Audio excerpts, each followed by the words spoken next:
Welcome to Krown Gridiron Nation, presented by PointsBet.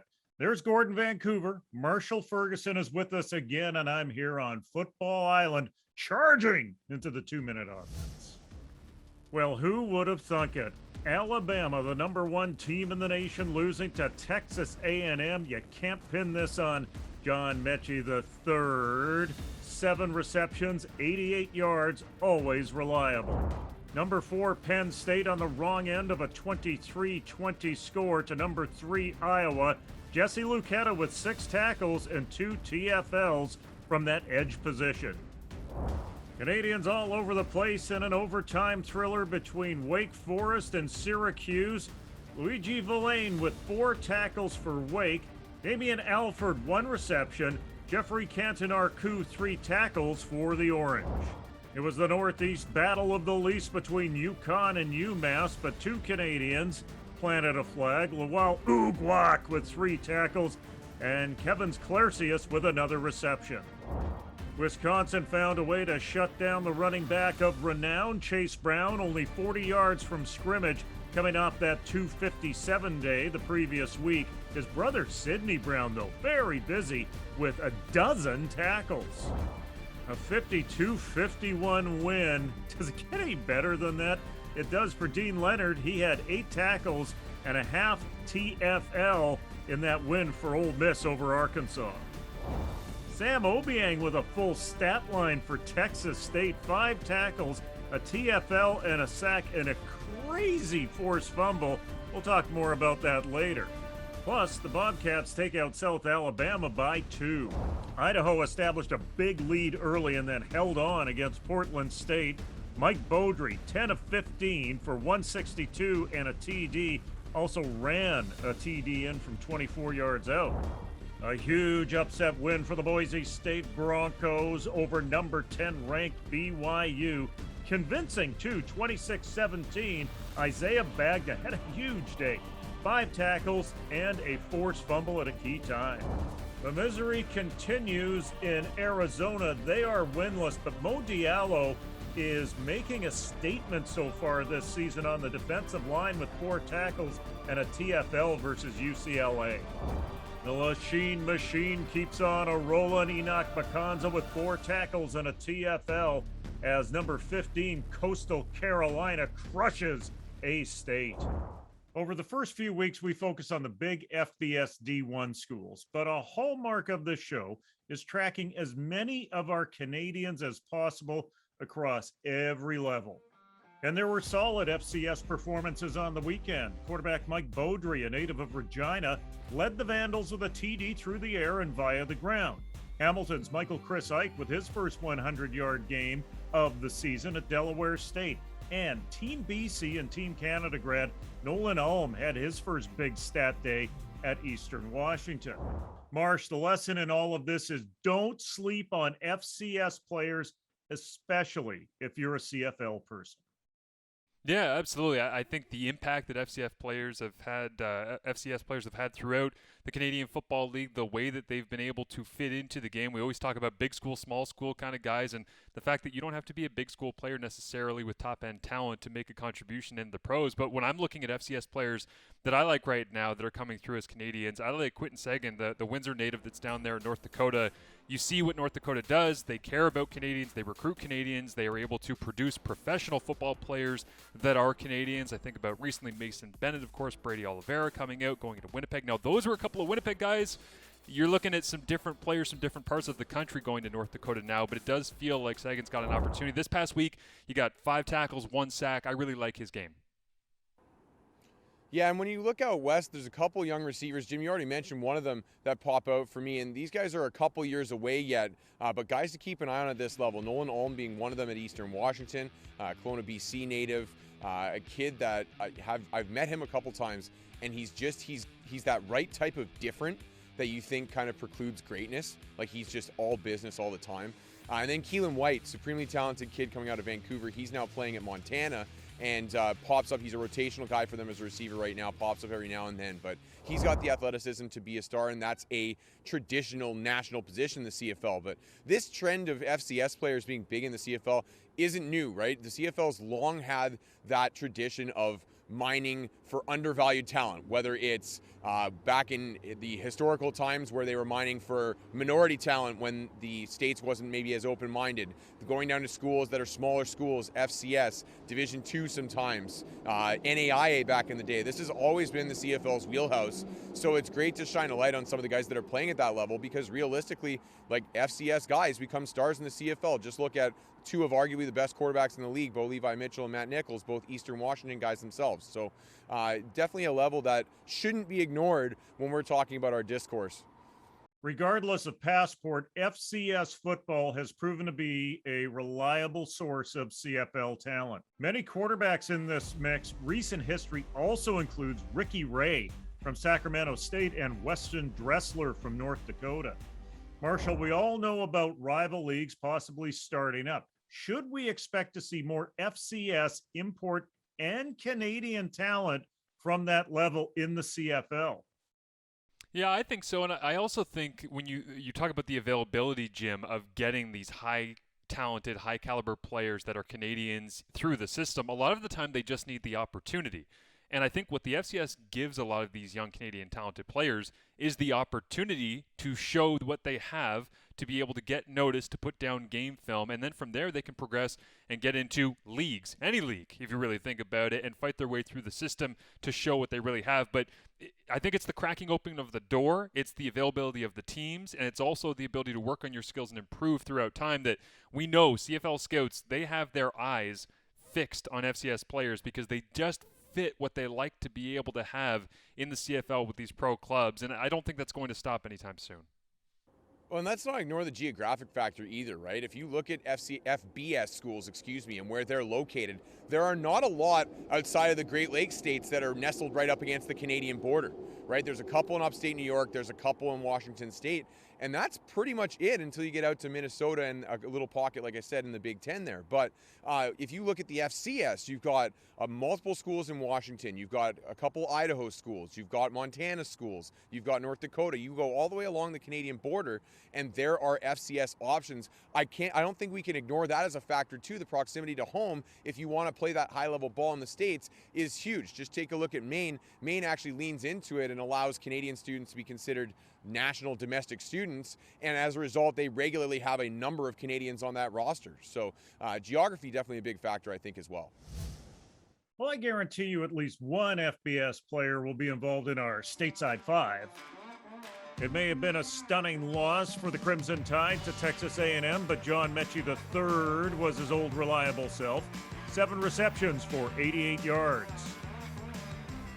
Quarterback Mike Beaudry in the 5 out of Idaho, 10 of 15 for 162 and a TD.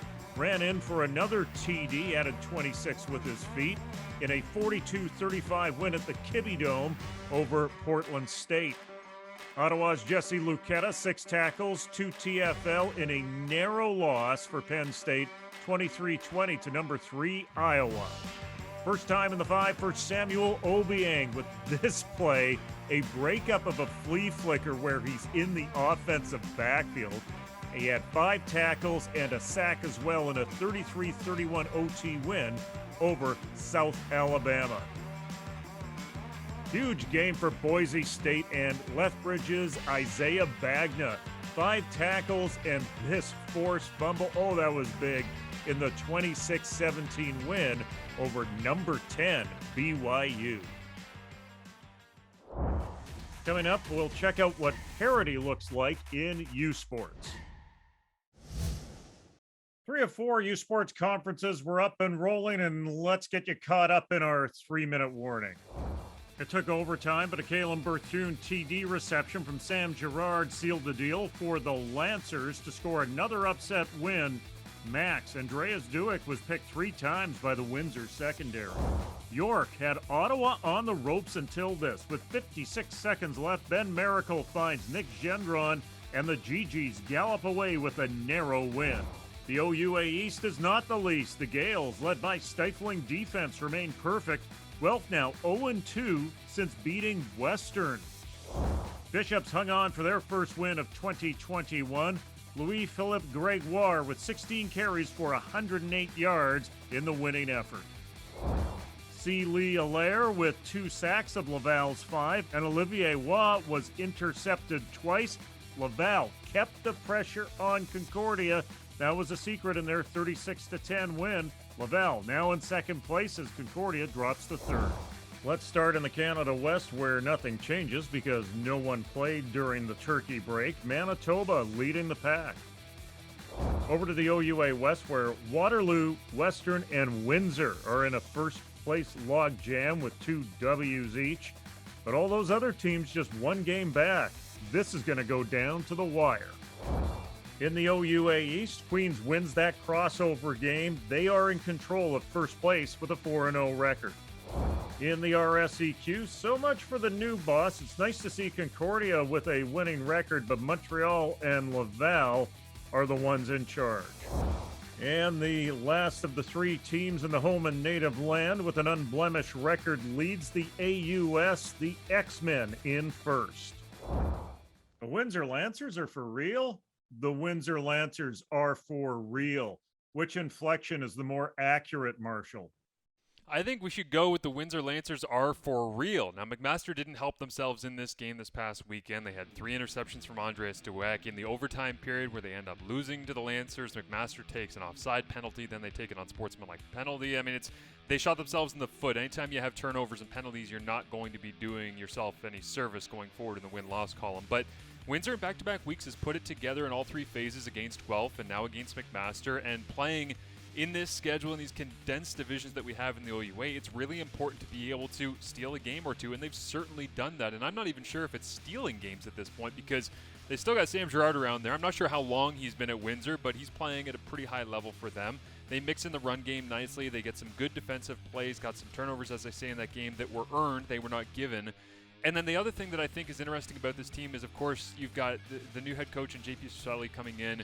You've got Joe Cercelli being in there as the offensive coordinator. You've got, I mean, it's a family affair across the board. You've also got Jordan Breskison, who was a very talented receiver for the Windsor Lancers back in the early 2010s. And they've got this vibe of alumni and people around and energy. And they seem like they're just playing with a really, really clear mind as to what they want to be as a football team right now. And you know, for JP Cercelli being a former McMaster Marauder when he was in university, that getting that win this past weekend was great. So I like them. I like the way they're playing in all 3 phases right now. Yeah, not just a former McMaster Marauder, but also a former Western Mustangs coach. JP Cercelli knows the OUA West quite well. And Jim, I know you're making this comment off the air, but I very much agree with you. I'm liking this split in half OUA. They could somehow find a 12th team to even things up. It would be a lot better, but I kind of like this regional setup, although it may be because it appears to favor my alma mater in the OUA pretty well. But the OUA West has been crazy, up and down. Any of those teams can beat anybody, and you know it's been that way for a few years. But the asterisk was usually, well, except Windsor, and now it's not anymore. So it's with this smaller conference size, that 6-team conference is far and away the best 6-team conference in the country right now. Gord, last week you wondered what the gap was between the East and the West in the OUA. At the top of the East, the Queens Gales are undefeated based on merit after their win over Guelph. Yeah, very much so. And we need to talk about the Queens defense because they have been fantastic this year, giving up 8 points, 11 points, 7 points, and 6 points. They have been, I mean, stingy doesn't even begin to describe it. And the defensive coordinator there, Ryan Beckmanis, been there for a couple years, moved up into that role when Steve Snyder came around, returning to his alma mater, coming back from Carleton. And he's done a fantastic job with that unit that appears to be one of the best in the country on that side of the ball. And on the other side, on the offensive side, you know, James Keenan moving the offense fairly well, doing enough to get the job done.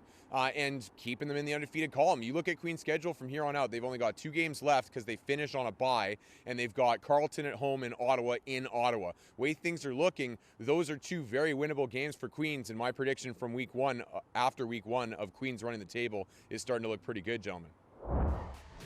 Coming up, we'll tell you all about football weekend in Canada.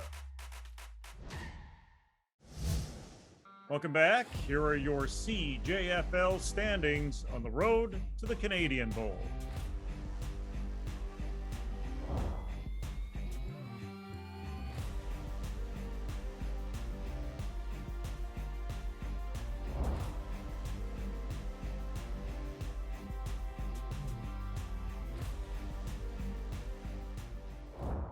Welcome back, everyone. Football weekend in Canada is here starting Friday. This is the first step to tell the stories of the sport we all love. Throughout the weekend, Football Canada has a conference on women's and girls football development. We celebrate award winners, tee up the Rouge Zone, where we will follow U Sports and CJFL games in a single place on Saturday, and connect with grassroots. Along with a film shorts festival where we've curated 5 film shorts from the last 24 months. Now, you can play a part by using the hashtag #FootballIsOurs. It's right there at the bottom of the screen. I've been looking forward to this, especially the film shorts. The Fort Mackay Northern story featuring an Indigenous girls team from a remote community is an eye-opener, and it reaffirms that the transformative effect the game can have on individuals is bigger than the sum of all the parts. Gord, as someone who started a high school program from scratch a few years ago, talk to me about the power of this sport. I mean, it's second to none. And in the community in which I work, we are a very, very diverse community. We have a large South Asian population. We have a large Filipino Canadian population. We have a bunch of different multinational students. And I was taking stock of our roster after last Friday's game, which we lost. But I was looking at our roster and I went, of the 23 players that we played in that game, 16 of them picked up a football for the very first time in our program in high school. So, when you look at that kind of impact that it makes on kids, it gives them more structure in their lives. It gives them purpose. A lot of them, it furnishes them with some self-confidence that they wouldn't otherwise have had. For me, the soft spot in my heart is that's especially true for a lot of the big kids who hated being big a lot of the time until we found football, and now they're our most valuable guys. And the amount of growth that you can see with the kids year over year is tremendous. And the why for me has always been getting this game, this sport, into new communities and introduced to new people that wouldn't otherwise have it. Not just because of the effect that it has on them, but also for the effect that it has on the sport as on the whole. So that's really where the value in this comes, and I hope that there are others that are going to see that and they'll take some inspiration and go and do their own thing, because you look at some of the various different corners in the country where football can survive and thrive. It can survive and thrive a lot more places where it isn't right now. It just needs the champion who's able to lead it and move it forward. So I hope that a few more of those are sitting out there that are going to wake up and step up to the plate on some of these things. Yeah, and I appreciate all of that, Gordon, what you've done out there. For me, I think of my own backstory getting involved in football. Before I ever became a Vanier Cup champion with McMaster, before I was ever ingratiated in the Canadian Football League, I was a kid who was playing basketball, who picked up a football one day and said, I'll give this a shot. This might be kind of fun. I watch football on the weekends. Why not? And I was surrounded by, I remember their names distinctly. Manny Fernandez was a Haitian immigrant who was at my high school, Frontenac Secondary in Kingston, who got an opportunity to be able to play the game. He became a great outside linebacker for us. We had Max Namgung, who was a fullback for us, who was South Asian descent and was a first-generation Canadian. And it's one of those things where there were all these people from all these different places. We all came together and we played the game, and we got to know each other through the game, and I made lifelong friends. And I think that's something that's really meaningful and that a lot of people have appreciated when you've been involved in the game of football, is it carries you forward in ways that you can never expect, and you create memories and lasting relationships that are difficult to create, let's be real, in a lot of other ways of life. There's this tribalism that comes with being involved in sports, but it's the tribe of one. It's the football player, the football team, the football coach, and even guys you play against that you might not like when you're playing.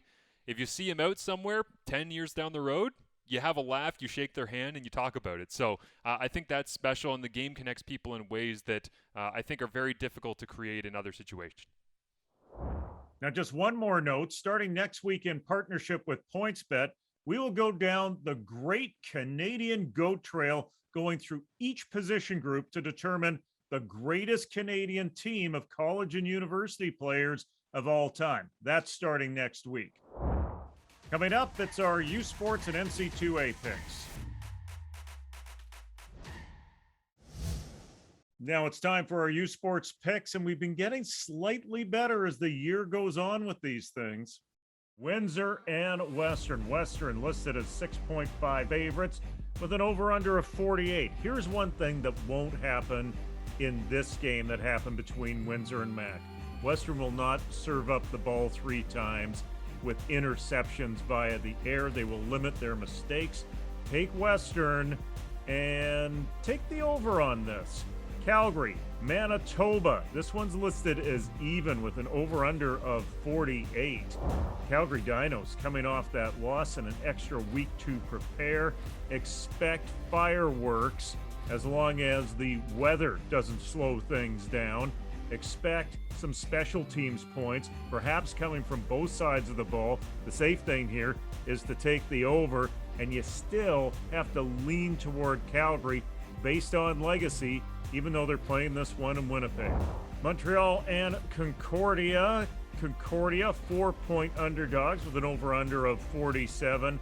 I think the old order is back in the RSEQ. Look for the Montreal Caravan to strike revenge, put the pedal to the metal. I'm taking Montreal and the points in this one. Now let's shift to NCAA picks, what to look out for and who to avoid this week, Gord. Yeah, well, I guess it looks like who to avoid is just whoever I pick. So I think I'll be placing my curse on the Ole Miss Rebels this week as they travel into Knoxville to take on the Tennessee Volunteers. Now, Ole Miss coming off a huge and thrilling win over Arkansas that was won on a missed extra point in the last minute. A 52-51 victory is indicative of what Ole Miss has been like this year. They had one relatively down game against Alabama where they only put up 21, and in every other game this year, they've surpassed 40 points. The over-under in this affair, and Tennessee's not far behind them offensively, the over-under in this affair is a whopping 79.5, so I'm going to give you double picks that you may want to avoid here, but I like Ole Miss minus the 3.5, even though they're on the road. I think they're playing at a really high level right now. And I also like the over on that 79.5 point over-under. I expect this will be one of those SEC fireworks shows of the week. Yeah, and while Gord decides to go with the dangerous and the outlandish, I'm going to go with the safest bet that exists in the history of college football betting. Alabama just lost, okay? Nick Saban doesn't do well with losing, and the next game that they have is Mike Leach and Mississippi State. 17.5 is the spread right now. The over-under is set at 59, 20 points less than the game that Gord went after there. I think Alabama wants to drop 59 by themselves in this game, and I know Mike Leach is good for a couple of points. So I take the over on that, and I would take Alabama with the spread even being at 17.5 because I just don't see how they go in. The Space Age offense of Mike Leach throwing it up and down the field, Nick Saban's going to look at that coming off of a loss. His guys are going to be more motivated than ever, and yes, it's boring. I'm picking Alabama, but I'm picking them with a reason because they don't lose two games back-to-back very often, if ever. For everyone on Krown Gridiron Nation, this is Jim Mullen saying happy football weekend in Canada, and let's get out to the game.